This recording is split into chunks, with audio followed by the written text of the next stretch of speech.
Electrostatic potential और capacitance नाम का चैप्टर आपका खत्म हो चुका है। एनसीईआरटी के जो प्रॉब्लम्स हैं इस चैप्टर से रिलेटेड हम उनको एक एक करके देखेंगे, है ना। ये हम फर्स्ट क्वेश्चन ले रहे हैं। टू चार्जेज 5 इंटू 10 की पावर -8 कूलम एंड -3 इंटू 10 की power -8 coulomb are located 16 centimetre apart at what point line joining two charges is electric potential 0। मतलब ये हुआ कि दो आवेश हैं, एक है 5 इंटू 10 की पावर -8 कूलम और दूसरा है -3 इंटू 10 की पावर -8 कूलम। इन दोनों को मिलाने वाली लाइन की बात कर रहा है कि इनके बीच की डिस्टेंस को बोल दिया 16 सेंटीमीटर है, ठीक है। और इनको मिलाने वाली लाइन पर कोई एक पॉइंट है जहां इलेक्ट्रिक पोटेंशियल 0 है। आपको बताना है कि वह पॉइंट कहां पर है, कितनी दूरी पर है इससे। तो ये दो केसेस बन सकते हैं।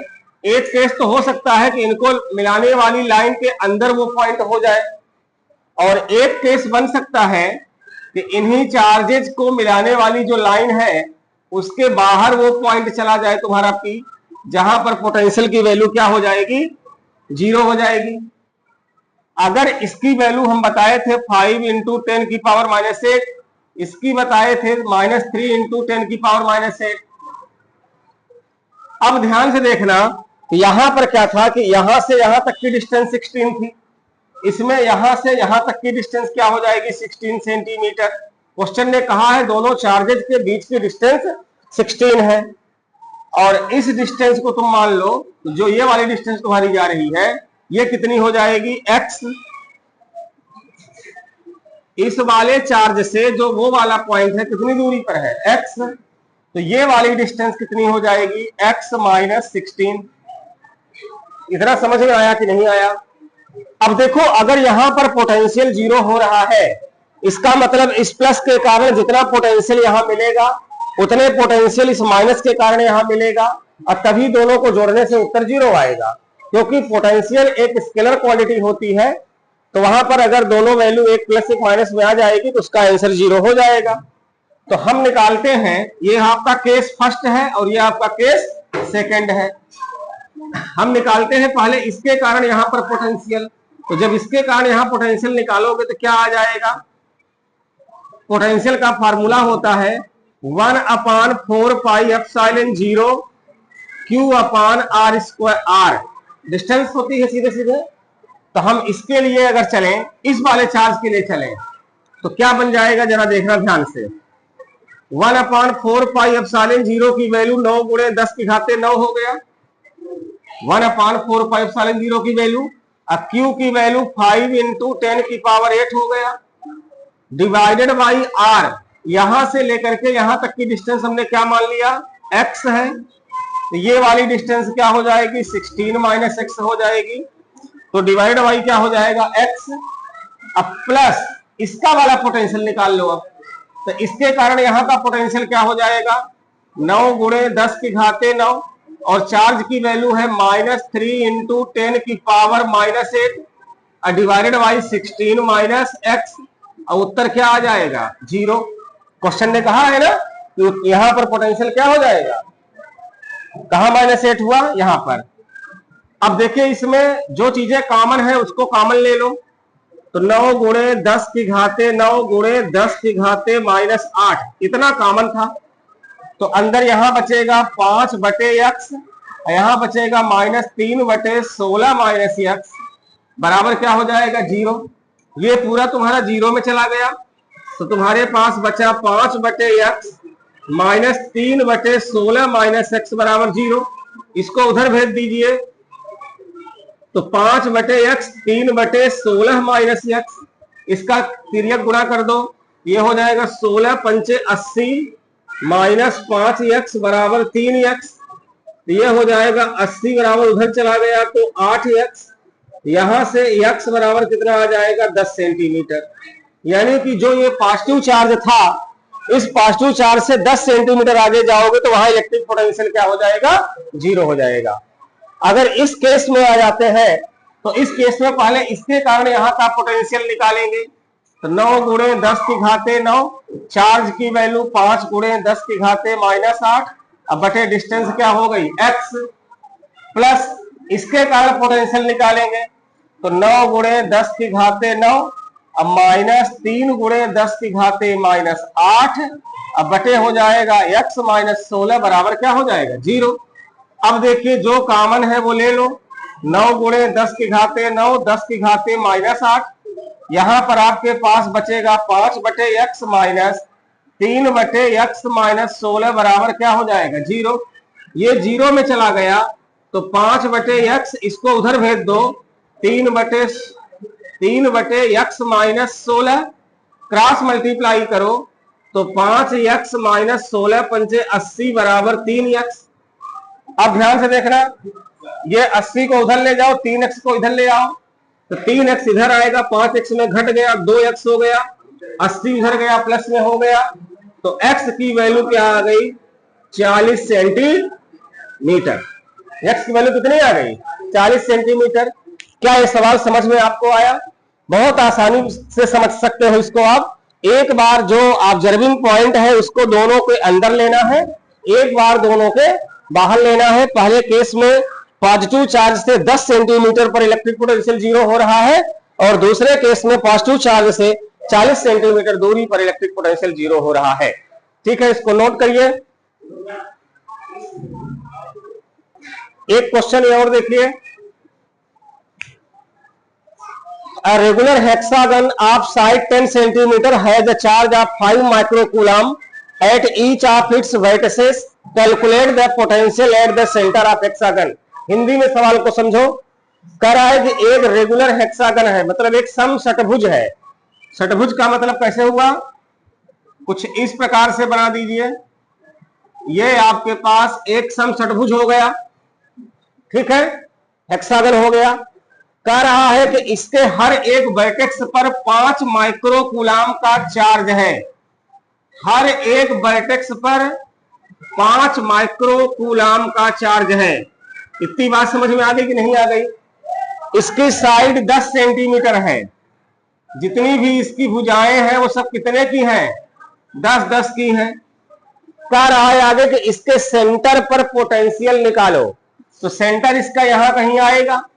अगर ये हेक्सागन रेगुलर है तो ये भी 10 होगा, ये भी 10 होगा, ये भी 10 होगा, ये भी 10 होगा। यहां थोड़ा ये गड़बड़ हो गया है, ऐसे कर दो, ये भी 10 होगा, ये भी 10 होगा, सब 10-10 होंगे। कैसे हो गए समझ सकते हो। यहां देखो, जैसे ये 10 है, ये देखो ये पैरेलल हुए तो ये 10 हो जाएगा, ये और ये पैरेलल तो ये 10 हो जाएगा, ये और ये पैरेलल तो ये 10 हो जाएगा, ये और ये पैरेलल तो ये 10 हो जाएगा, सब मतलब 10-10 के हो जाएंगे। तो मैं किसी एक को यहां दिखा दिया कि कितने का है 10 सेंटीमीटर।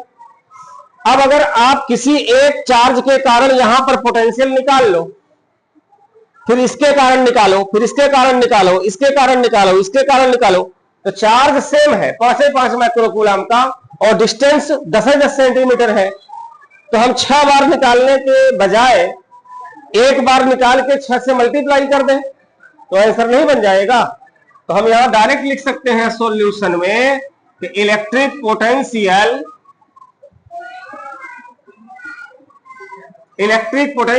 एट द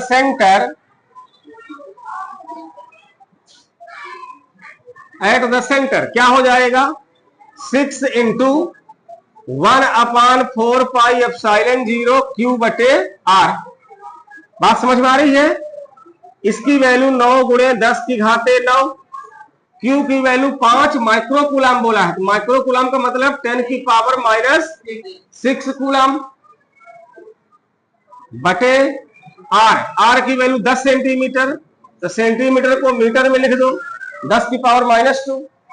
अब देखिए ये 10 की पावर -2 से कटेगा तो कितना बचेगा -4, ये 10 कटेगा कितना बचेगा 8, 8 से -4 निकाल दो कितना बचेगा 4, कितना बचेगा 4। तो आपके सामने आ गया 6 इंटू 9 इंटू 5, देखो 6 इंटू 9 इंटू 5 इंटू 10 की पावर 4, अब इन सबका मल्टीप्लाई कर दो, तो मल्टीप्लाई करोगे तो कितना आ जाएगा, 270 गुणे 10 की घाते 4, नहीं हो जाएगा।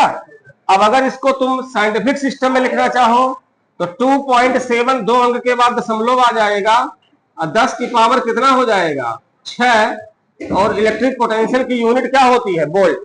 तो हमें देखो सेंटर पर इजीली इलेक्ट्रिक पोटेंशियल मिल गया।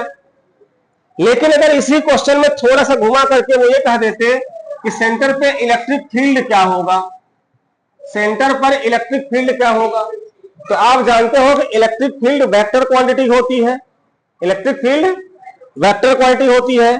तो अगर इसके कारण यहां फील्ड निकालोगे तो इसकी डायरेक्शन हो जाएगी इधर, क्योंकि ये सब प्लस चार्ज है, ये सब प्लस चार्ज है। तो समझिएगा, जब +5 इस वाले के कारण यहां निकालोगे तो जहां पर हम इलेक्ट्रिक फील्ड निकालने जाते हैं वहां पर हम किस चार्ज को कंसीडर करके चलते हैं, प्लस चार्ज को।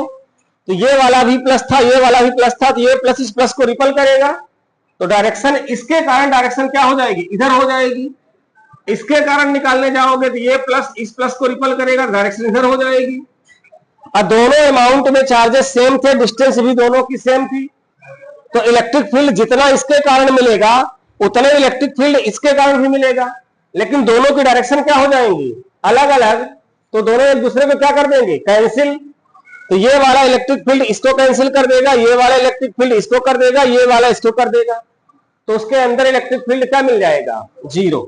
क्या मिल जाएगा बच्चों, 0 मिल जाएगा। अगर आप इलेक्ट्रिक फील्ड की बात करता वो तब। आई बात समझ में, ठीक है, इसको भी नोट कर लीजिए।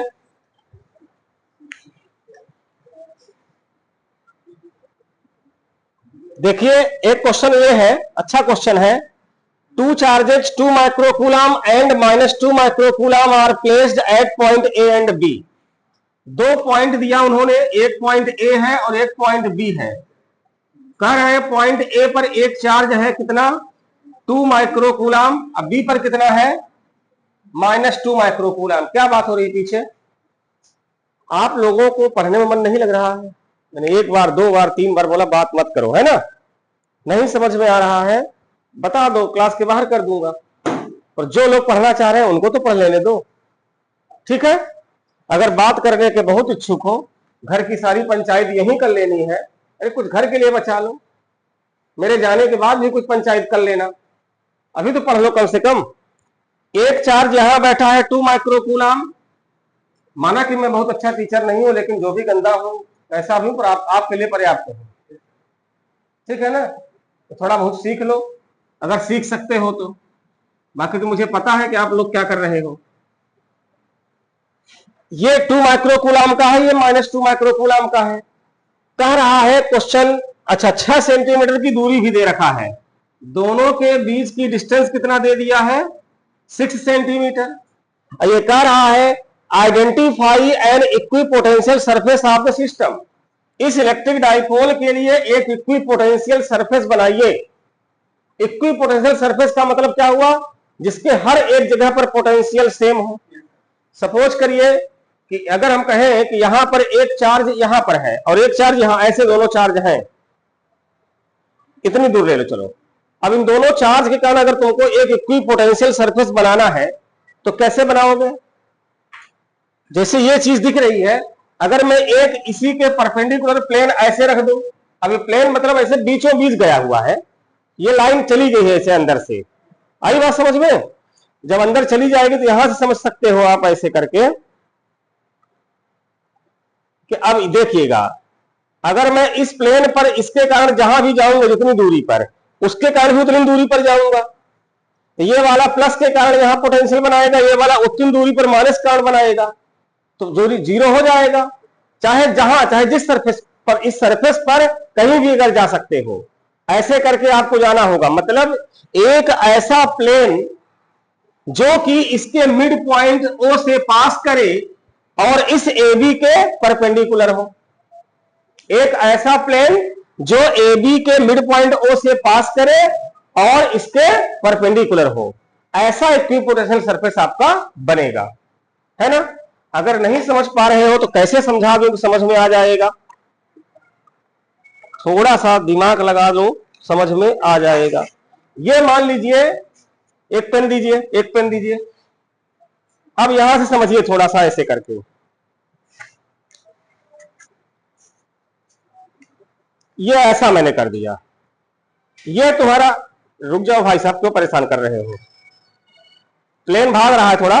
अब देखो यहां पर अगर +2 माइक्रोकूलम का चार्ज है, यहां -2 माइक्रोकूलम का चार्ज है, ठीक है ना। तो अब इस प्लेन पर कहीं भी तुम जाओ, चाहे जिस जगह पर चले जाओ, इसके कारण मान लो यहां तुम जाते हो, तो जितनी दूरी यहां पर ये वाला पॉइंट देगा, इससे उतनी दूरी भी इसकी मिलेगी, एक प्लस का एक माइनस का, तो पोटेंशियल जीरो नहीं कर देगा।